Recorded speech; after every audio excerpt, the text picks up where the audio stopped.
Se o objetivo é construir um patrimônio com mais segurança e consistência, entender o que são as ações Blue Chips é um passo fundamental.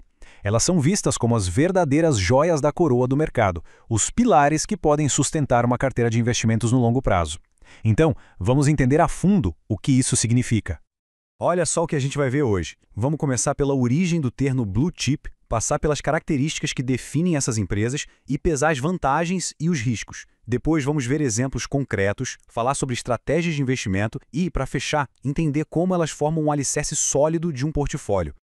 Bom, para começar, de onde é que vem esse nome, né? A origem da expressão já entrega muita coisa sobre o valor e o prestígio que essas ações têm no mercado. E a analogia, olha, é perfeita. Assim como numa mesa de pôquer as fichas azuis são as mais valiosas, o mercado financeiro adotou o termo Blue Chip para identificar as ações daquelas empresas mais robustas, mais valiosas e respeitadas da bolsa. É uma ligação direta, sabe? Falou em ficha azul, falou em alto valor.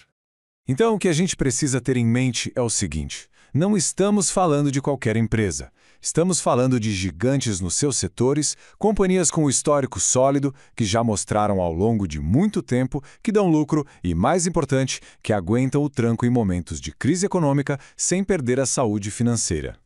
Ok, mas o que faz uma empresa ser uma Blue Chip na prática? Existem algumas características bem claras que separam essas gigantes das outras. Vamos dar uma olhada em quais são. Primeiro, a liquidez é altíssima. Ou seja, tem muita gente comprando e vendendo o tempo todo, o que facilita na hora de negociar. Elas também têm uma solidez financeira que, olha, não se discute.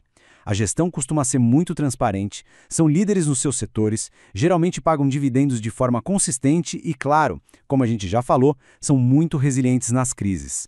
É esse conjunto todo que constrói a reputação delas. Pois é, mas como tudo no mundo dos investimentos, não existe só o lado bom, né? É super importante a gente analisar os dois lados da moeda. Vamos colocar as vantagens e os riscos lado a lado para entender melhor. De um lado, nas vantagens, a gente tem a segurança, a liquidez alta e os dividendos regulares, que são ótimos para quem busca renda passiva. Agora, do outro lado, nos riscos, o principal é que o potencial de valorização é mais limitado. Pensa bem, são empresas gigantes, já consolidadas, não se pode esperar aquela multiplicação de capital que às vezes acontece com empresas menores. O preço da ação também costuma ser mais alto. E claro, por mais fortes que sejam, elas não são imunes a uma crise que afete o setor delas ou a economia em geral.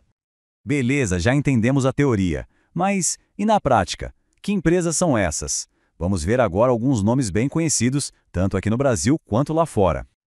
E um detalhe bem importante, não existe uma lista oficial, um carimbo de Blue Chip.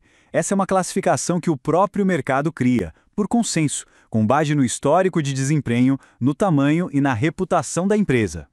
Aqui no Brasil, temos alguns exemplos clássicos que todo mundo que acompanha o mercado conhece bem.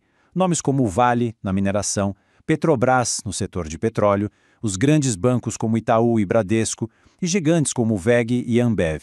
São empresas que, muitas vezes, carregam o Ibovespa nas costas. E se a gente olhar lá para fora, a lista de gigantes é impressionante. Estamos falando das potências de tecnologia que definem o nosso dia a dia, como Apple e Microsoft. Pesos pesados do setor financeiro, como JP Morgan Chase. E marcas que já viraram parte da cultura global, como Walmart, Johnson & Johnson e a icônica Coca-Cola.